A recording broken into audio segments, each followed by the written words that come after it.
termes de statistiques pour Thomas Tuchel, c'est peut-être la capacité de ces joueurs à remonter le ballon après le premier rideau défensif, donc les passes qui vont permettre de passer les défenseurs, et ensuite ce qui va marquer le jeu à haute intensité de ces joueurs, c'est-à-dire la manière dont ils vont pouvoir remonter le ballon sur le terrain, les courses à haute intensité, bref, tout ça pour faire le jeu du Paris Saint-Germain. Mais je vais laisser le coach en conf et puis nous on débriefe ça juste après, Roby. That's right. Here's the press conference with the coach and we'll be back right after. Première question pour Benjamin Quarez, goal. Bonjour Thomas. Bonjour. On a eu un petit point médical juste avant la conférence de presse qui nous a annoncé quelques forfaits déjà avec Marco Verratti, Julian Draxler, Mauro Icardi, encore trop juste notamment. On a eu aussi des nouvelles de Neymar qui va reprendre l'entraînement collectif normalement tout à l'heure. Est-ce que vous êtes confiant malgré tout quant à sa participation demain? Et une autre question concernant Kylian Mbappé. Il a rejoué mardi. Dans quel état est-il revenu et est-ce qu'il peut démarrer éventuellement le match de demain? Oui, bel état d'esprit de Kylian, parce que ça c'était très important. Et je suis heureux que c'était très fiable des jambes, de laisser jouer seulement 30 minutes. Et ça, c'était une bonne communication entre nous avec l'équipe française. Et on sait exactement qu'est-ce qu'il a fait, qu'est-ce qu'ils ont fait avec Kylian pendant l'entraînement. Et avec le match, c'était top. Il a fait un entraînement complet avec nous hier. Et je pense, oui, ça c'était très bien. Et pour ça, je suis très confiant pour les jouer demain. On doit décider combien de minutes il joue, mais il se sent très bien. Kylian. Pour Ney, c'est un peu différent parce qu'il n'a pas joué pour Brésil, mais il est avec nous depuis quelques jours. Il a commencé l'entraînement hier, mais pas tout l'entraînement comme Kylian, seulement le premier part. Et voilà, on veut accélérer aujourd'hui et faire un peu plus. Et j'ai confiance qu'il peut peut-être jouer quelques minutes demain, mais on doit attendre l'entraînement et la réaction aujourd'hui. Question de Stéphane Bianchi pour le Parisien. Oui, bonjour coach. Je voulais savoir si dans cette période où il y a encore de nombreux blessés, il y a aussi des joueurs qui reviennent de sélection. Est-ce que vous êtes plus inquiet du sur-régime de vos internationaux qui risquent de manquer un peu de fraîcheur, ou plus du manque de rythme de ceux qui vont revenir de blessure? I'm not afraid about the lack of rhythm of players didn't play international games or too many games with international. Oui, je suis plus inquiet des joueurs qui jouent et font beaucoup de voyages avec l'équipe nationale. Ça, c'est un grand risque au moment. Faire beaucoup de voyages et jouer avec, grâce des minutes, mais grâce de Corona aussi. Avec des joueurs qui sont ici, qui sont restés ici, c'est bien pour eux, pour donner exactement le volume ce qui est nécessaire pour faire un entraînement individuel et pour sentir un peu plus calme et pour respirer. Mais maintenant, c'est le défi. Aujourd'hui, je vais voir, par exemple, Marquinhos, Léo Paredes, Ángel Di Maria ou Danilo Pereira ou Alessandro Florenzi juste aujourd'hui. Et demain, on doit jouer. Pour ça, on doit être très prudent, très intelligent pour gérer 10 minutes. Question de Nicolas Paillard pour Canal+. Bonjour Thomas. Bonjour. Est-ce que vous êtes d'accord si on dit que c'est le premier passage très délicat pour l'équipe du Paris Saint-Germain avec Monaco et Leipzig et tous ces blessés ou ces joueurs qui reviennent tard de sélection? Oui, c'est délicat, oui, c'est super important, on peut dire, c'est pas un secret. On sait beaucoup qu'on a maintenant, oui, un match difficile à Monaco parce que c'est toujours difficile à Monaco. Ils ont beaucoup de qualité, c'est toujours comme ça. C'est un des matchs plus difficiles en France. Mais en même temps, on sait que nous sommes dans une situation difficile dans notre groupe en Ligue des Champions. On veut absolument gagner contre Leipzig et pour ça, on doit aussi en même temps avoir la possibilité de gagner demain, mais on doit en même temps gérer des minutes pour avoir la possibilité d'avoir l'équipe frais, le plus frais possible mardi soir. Parce que ça, c'est super important pour nous, c'est clair. Question de Loïc Braillet pour RMC Sport. Oui, bonjour Thomas. Je voulais vous demander si, pour rester sur la thématique des trêves internationales, est-ce que vous pensez que le PSG bénéficie du même respect que d'autres grands clubs européens par rapport aux échanges avec les sélections? On a parfois la sensation qu'il y a plus de tension, comme par hasard, avec le PSG qu'avec des clubs comme le Bayern Munich, par exemple, ou d'autres. So, we have more trouble. No, like the question is, do you feel PSG is less respected than other great clubs with international teams? The relationship between clubs and international teams. Oh, je vais préférer de ne pas répondre parce que c'est vraiment une question pour le directeur sportif, pour Leonardo, parce qu'il est le club et c'est une chose entre les clubs et des équipes nationaux, mais on a eu l'impression, peut-être, par exemple, maintenant avec l'Italie, avec De Moïskine, ils ont accepté que c'est la meilleure chose quand ils rentrent chez nous. Le même avec l'équipe brésilienne, nous sommes toujours en contact et ils donnent la possibilité pour Ney de rentrer chez nous. C'est le même avec Kylian. C'était un bon contact et beaucoup de respect entre nous. Et pour ça, c'est pas pour moi, je suis l'entraîneur, c'est entre des clubs et des équipes nationales et des fédérations. Question de Damien Degord pour l'équipe. Bonjour Thomas.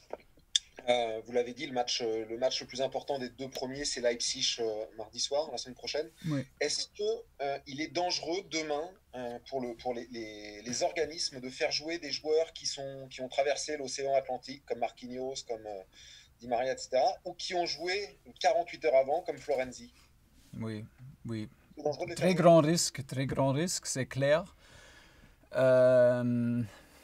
Au même temps, on joue 9 heures pendant le soir, dans le soir, 21 heures. Ça veut dire le retour est très très tard. On va manquer encore beaucoup le sleep. Le sommeil. Et ils ont eu, comme vous avez dit, ils ont eu des matchs. C'est un peu différent pour Léo Paredes que pour Angel parce que Léo il a joué plus de minutes. Ça veut dire qu'on doit aujourd'hui tester, parler avec des médecins, avec Angel Di Maria, avec lui, si ça c'est possible de donner quelques minutes. Pour Marquinhos, Léo Paredes, c'est un grand risque, sûr. Et pour Florenzi, il a joué seulement une mi-temps, mais il a joué hier. Ça veut dire un autre match extérieur, un autre voyage, un autre retour très tard. Ce sont des points clés pour récupération, où on manque encore récupération et on doit maintenant gérer les deux matchs ensemble. Normalement, vous savez bien que normalement je regarde passe en passe, mais nous sommes dans une situation dans le groupe de Ligue des Champions que c'est absolument nécessaire de regarder tous les deux matchs parce qu'on va manquer Kim, par exemple, contre Leipzig. Ça a une grande influence qu'on peut prendre un peu plus de risques avec lui qu'avec Marquinhos, par exemple. Question d'Alexis Ontang pour l'AFP. Oui, bonjour Thomas. Un mot sur Marco Verratti et Mauro Icardi. Comment sont-ils à l'entraînement et vont-ils pouvoir être disponibles pour Leipzig? Merci. Oui, peut-être disponibles les deux, mais vous savez bien qu'ils ne sont pas avec l'équipe demain. Ça veut dire s'ils sont avec l'équipe, on va essayer tous, mais s'ils sont avec l'équipe contre Leipzig, c'est super bien. Un côté, à l'autre côté, qu'est-ce qu'on peut attendre de les deux? Parce que ça veut dire que c'est la première fois qu'ils sont avec l'équipe sur le banc. Oui, on va essayer qu'ils sont là parce que quand ils sont là, ça veut dire qu'ils ont une grande influence et une influence positive dans le vestiaire, sur le banc et aussi s'ils peuvent entrer sur le terrain pour quelques minutes. Mais en même temps, on ne peut pas attendre trop de les deux. Ils ont fait entraînement hier, mais pas tout l'entraînement. Marco, il doit faire une petite pause de 1-2 jours parce qu'il a eu une petite réaction. Mais avec Mauro, j'attends qu'il peut faire entraînement aujourd'hui, peut continuer son travail pendant le week-end et voilà, peut-être nous aider contre Leipzig, j'espère. Question de Simone Rivera pour Téléfoot. Bonjour coach. Bonjour. J'essaie de faire 2 questions si possible parce que 2 thèmes très importants. Une, c'est l'actualité. Vous avez parlé beaucoup de blessures, les retours des joueurs des sélections et une période de matchs qui s'enchaîne très difficile, très important en Ligue 1 avec aussi des matchs en semaine et la Ligue des Champions. Est-ce que vous pensez donner plus de temps de jeu à certains jeunes joueurs comme Caïs ou Fadiga qui travaillent avec vous depuis beaucoup de temps? Est-ce que ça peut avoir un rôle important? Et l'autre question, c'est sur les long lives de Leonardo de la semaine dernière, si vous avez suivi et si vous vous sentez plus rassuré par les mots du directeur sportif. Merci. C'est toujours bien si le directeur sportif est à côté d'entraîneur. C'est bien pour chaque entraîneur, pour moi aussi, c'est clair. Mais comme je dis, on travaille toujours dans la même façon, on travaille toujours dans notre façon et toujours proche et on donne tous chaque jour. S'il y a des résultats un peu plus compliqués, voilà, c'est toujours le coach qui est responsable, c'est normal, c'est la vie et c'est pas son problème. On sait bien qu'est-ce qu'on fait et on sait bien comment on travaille ensemble et c'était bien. Et les premières, oui, c'est toujours le même. C'est avec les joueurs jeunes, si c'est nécessaire qu'ils jouent, qu'ils aident, ils doivent préparer, qu'ils sont prêts pour cette challenge parce que c'est un grand challenge d'être un joueur jeune dans PSG. Parce qu'en même temps, on attend toujours qu'on gagne, on attend toujours de nous que nous sommes compétitifs. Et tout le monde joue un grand match contre nous, tout le monde donne 150% contre nous. Ça veut dire que c'est très très exigeant d'être un joueur jeune dans notre groupe. Mais vous savez bien qu'on donne, si c'est nécessaire, on va donner. On doit attendre maintenant. On va gérer des minutes pour les 2 matchs. Et après, on doit continuer. Demain et Leipzig, ce sont des matchs très, très, oui, sur un très haut niveau. Et après, si on peut faire des matchs positifs, on a presque un autre finale à Manchester. Et entre le match, c'est Bordeaux. Ça veut dire que c'est maintenant beaucoup de matchs à la fin de cette demi-année. Et les jeunes joueurs, comme vous avez dit, ils sont toujours là. Et s'ils doivent jouer, ils doivent montrer. Question de Loïc Braillet pour RMC Sport.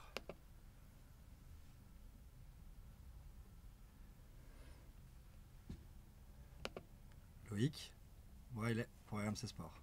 Ouais, vous m'entendez? Oui, c'est bon. Voilà. Il y a Niko Kovac, coach, qui a déclaré ces dernières heures que vous étiez un très bon entraîneur. Et d'ailleurs, il se demandait ce que vous auriez pu faire de plus la saison dernière. Quel sentiment vous procure ce type de soutien public de la part d'un entraîneur de Ligue 1 en ce moment? C'était une grande surprise. Il a dit je suis un entraîneur très très mal parce que je connais très bien lui, il connaît moi très bien. On a joué contre nous beaucoup de fois avec Francfort et Dortmund et avec Bayern. Il est aussi un entraîneur très fort, très courageux avec avec un plan très clair sur le terrain. C'est toujours compliqué de jouer contre des équipes de Nico. Et il est en plus un gars très très sympa, très sympa. Et voilà, c'est pour moi, c'est normal que nous, comme entraîneurs, protégeons un peu nous. si un collègue est en critique ou quelque chose, on joue contre nous, mais nous sommes un groupe des entraîneurs et c'est aussi nécessaire de protéger et de donner du support. Et voilà, ça c'était très gentil de lui, mais il va donner tous de faire des choses très très compliquées pour moi. Et on peut pas oublier ça. Il va donner tous avec son équipe. C'est toujours un gars qui a une équipe très très disciplinée, très très physique sur le terrain. Et pour moi, c'était un mix très, très intéressant avec lui et Monaco. C'est mon avis personnellement que ça veut dire une grande concurrence pour nous, mais c'est bien parce que ça veut donner la possibilité de nous de grandir aussi. Et voilà, c'est la situation. Dernière question pour Damien Degord, l'équipe. Oui, bonjour Thomas. Deux petites questions très rapides. Finalement, est-ce que c'est pas une super nouvelle pour le Paris Saint-Germain que Kylian Mbappé ait pu jouer une demi-heure avec l'équipe de France pour qu'il puisse monter en puissance avant Leipzig? Et la deuxième petite question, c'est Keane absent, Icardi absent, qui peut jouer avant-centre demain au Paris Saint-Germain? Qui est absent? Keane. Moïse Keane. Et Icardi. Non, Mauro Icardi il est absent, mais Moïse, je pense, on doit attendre l'entraînement aujourd'hui, mais j'ai l'impression qu'il est avec nous demain. D'accord. Ça explique, ça c'est la réponse de cette question-là. Et voilà, pour Kylian, c'était une bonne nouvelle parce que, comme j'expliquais avant, on a eu une bonne communication entre M. Deschamps et moi et entre tout le staff et notre staff de préparateurs physiques. Et ça, c'était super bien, très, très fiable. Et c'était les meilleures choses pour Kylian personnellement, qu'il a joué maintenant quelques minutes, qu'il a fait l'entraînement hier, aujourd'hui, et voilà. Maintenant, c'est à nous de continuer intelligent et donner quelques minutes demain pour progresser son état physique. Merci à tous. Ouais.